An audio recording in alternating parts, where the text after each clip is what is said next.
और अब बात कर लेते हैं मुसीबतों की बाढ़ की, जो कि मॉनसून की वजह से आए। देश के ज्यादातर राज्य इसके जद में हैं।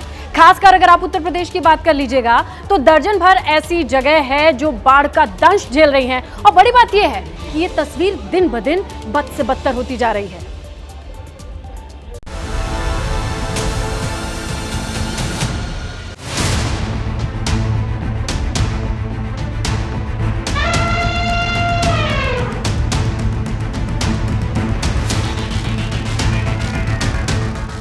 ये उफनते सैलाब की सल्तनत है। यहाँ स्कूल के रास्ते पर नाव से गुजरना शौक नहीं, मजबूरी है, जिंदगी के लिए जरूरी है और सुनहरे भविष्य के लिए।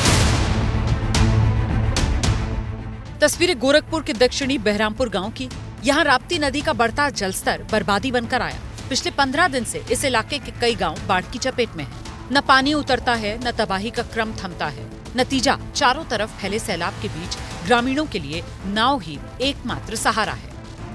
साफ तौर से काफ़ी ज़्यादा बच्चों को मुसीबत का सामना करना पड़ रहा है। जिस तरह की तस्वीरें, जिस तरह के मंजर यहाँ पर गोरखपुर में अलग अलग हिस्सों में देखने को मिल रहे हैं, जिस तरह की तस्वीरें ये नज़र आती हैं देखकर यहाँ पर, वैसा लगता है कि नेता से लेकर तमाम जो अधिकारी हैं या प्रशासन बच्चों के लिए कोई ठोस कदम उठाएंगे। लेकिन जैसा कि गाँव वाले लगातार ऐसा कह रहे हैं कि बगल से ही यहाँ से राप्ती नदी बहती है, बांध को लेकर कोई काम नहीं किया गया, जिसके चलते हर साल कमोबेश ऐसी ही स्थितियां हो जाती हैं। एक तरफ पढ़ाई का बोझ, दूसरी तरफ नाव से चुनौती।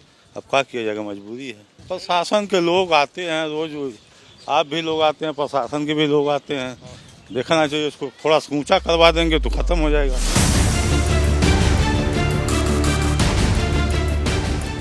कोई क्लास 2 में पढ़ता है, कोई हाई स्कूल का छात्र है। हर किसी के सामने बाढ़ के सीने पर चढ़कर मंजिल तक पहुंचने की चुनौती है, जिसका सामना वो हर एक दिन करते हैं। क्योंकि प्रशासन की ओर से राहत के नाम पर सिर्फ यही नाव मिली है। बच्चों के लिए न सेफ्टी जैकेट दी गई, न स्कूलों की छुट्टी की गई, और फिर बांध को मजबूत करने का कदम तो छोड़ ही दीजिए। कितनी दिक्कत हो रही है, डर लगता है आप लोग को? कितनी दूरी से आती है? हम लोग मतलब करीबन बहुत दूर से आते हैं। उधर अंदर में हम लोग घर है, गाँव के सबसे साइड में है। पानी भरा है पूरा यहाँ। अच्छा, तो डर लगता है आप लोग इतना दूर से? डर तो रहे, पूरा यहाँ पे डूबने का पूरा सहायक है ना, पूरा डूब सकते हैं। बहुत दिक्कत हो रही है, नाव टाइम से नहीं मिलता है, लेट हो जाता है स्कूल का। बाढ़ प्रभावित क्षेत्र है, समस्याएं तो अनगिनत हैं। तो हम लोग यहाँ बचपन से रह आए हैं, इसीलिए इसी में घुल मिल गए हैं। हम लोग को मतलब हमको तो नहीं डर लगता है। अब बच्चे हैं, बच्चों का टेंशन लगा रहता है। हम लोग ड्यूटी चले जाते हैं तो हम लोग सोचते हैं कि जब उधर से रिटर्न बच्चा आ रहा है तो कहीं नाव भर जाए, ज़्यादा लोग हो जाएं तो डूबने का डर रहता है।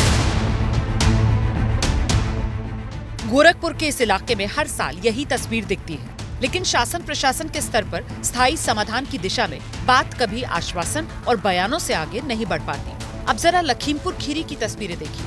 पहाड़ों पर तेज बारिश और बनबसा बराज से पानी छोड़े जाने से जिले के 100 से ज्यादा गांव बाढ़ की चपेट में हैं। दुधवा नेशनल पार्क भी बाढ़ की चपेट में।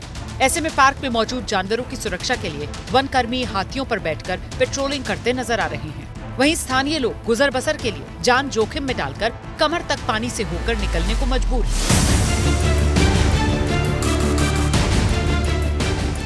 उत्तर प्रदेश में पीलीभीत, लखीमपुर खीरी, गोरखपुर, श्रावस्ती समेत कई जिले भारी बारिश से उफान पर आई नदियों के गुस्से का सामना कर रहे हैं। इनमें एक नाम वाराणसी का भी है। वाराणसी में घाटों पर मौजूद कितने ही मंदिर जलमग्न हो चुके हैं, कई डूबने की कगार पर हैं। वहीं कई घाटों का संपर्क टूट चुका है। जलस्तर बढ़ने से मणिकर्णिका और हरिश्चंद्र घाट पर शवदाह करने वालों को परेशानी झेलनी पड़ रही है। इधर गंगा के बढ़ते जलस्तर को देखते हुए दशाश्वमेध घाट पर होने वाली गंगा आरती के स्थान में बदलाव किया गया। पानी बढ़ता है तो सभी को दिक्कत होता है, पब्लिक को नहाने में दिक्कत होता है, ब्राह्मणों का रोजी रोटी पर असर पड़ता है, यात्री कम हो जाते हैं। कि जितने भी दर्शनार्थी आते हैं यहाँ पर स्नान करने वाले, सब बहुत सतर्कता के साथ जो है स्नान यहाँ पर करें और उसके बाद जो है सुरक्षित अपना यात्रा मंगलमय करें। लगातार हो रही बारिश से उत्तर प्रदेश के 20 जिले बाढ़ की चपेट में हैं। पहाड़ से निकलकर मैदानी इलाकों में आने वाली नदियों का पानी बर्बादी का सायरन बजा रहा है। मध्य प्रदेश में भी हालात बिगड़ रहे हैं। ये तस्वीर मध्य प्रदेश के सिवनी की है। सिवनी में बारिश के दौरान नेवरी नदी में अवैध खनन करना कुछ लोगों को भारी पड़ गया। जोगीवाड़ा ग्वारी गांव के पास रेत खनन कर रहा एक ट्रैक्टर नदी की धार में फंस गया। ट्रैक्टर के साथ कुछ मजदूर भी थे।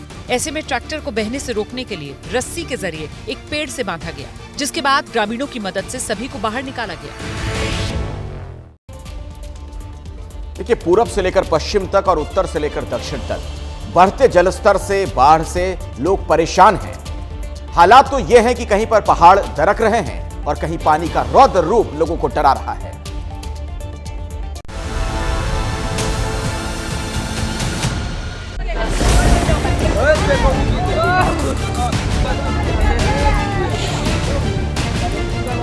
जैसे जैसे बाढ़ की विनाश लीला का दायरा बढ़ रहा है, घर गिरने और जमीन कटने की घटनाएं आम हो चली हैं।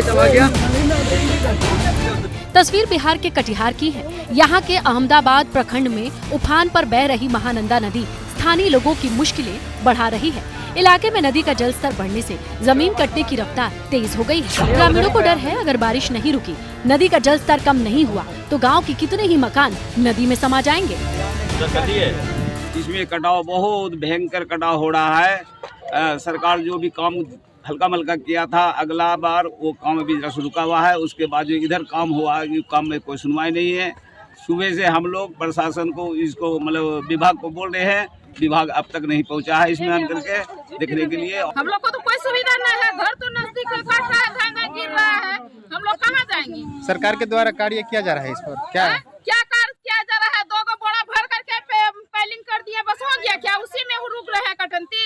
सूखा समय में तो कोई झांकी नहीं मारने आते हैं। अब जरा छत्तीसगढ़ की तस्वीरें देखिए। छत्तीसगढ़ के बीजापुर में 2 दिन से हो रही बारिश के चलते नदी नाले उफान पर हैं, जिसका सीधा असर आम जीवन पर पड़ रहा है। जिले के जांगला के नजदीक नाले का जलस्तर बढ़ने से हाईवे नंबर 63 पर आवागमन बाधित हो गया। सड़क के दोनों ओर गाड़ियों की लंबी कतार लग गई।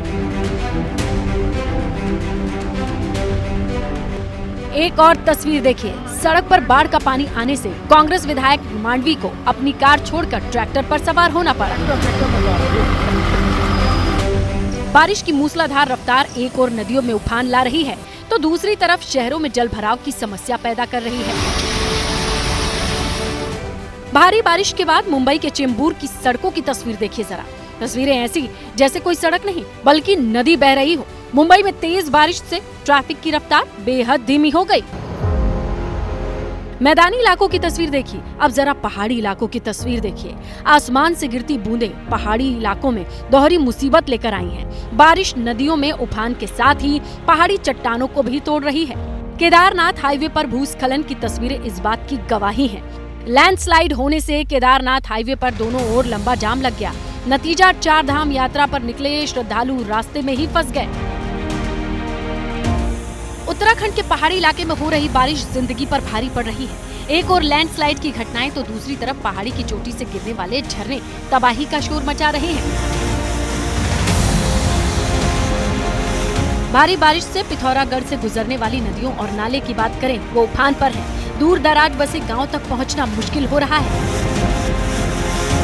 ये तस्वीरें सिर्फ उत्तराखंड की नहीं, भारी बारिश से दक्षिण भारत के पहाड़ भी दरकने लगे हैं। कर्नाटक के अंकोला से सामने आई लैंडस्लाइड की ये तस्वीर देखिए। गनीमत ये रही पहाड़ से जब मलबा नीचे आया तो किसी तरीके का नुकसान नहीं हुआ।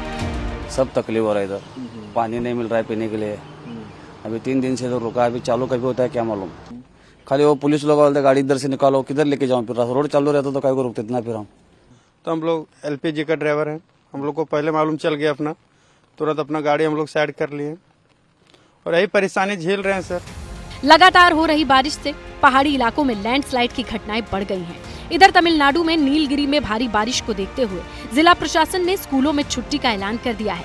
नीलगिरी में पिछले 2 दिनों से भारी बारिश हुई, जिसे देखते हुए पर्यटक स्थलों पर टूरिस्ट के जाने पर भी रोक लगा दी गई है।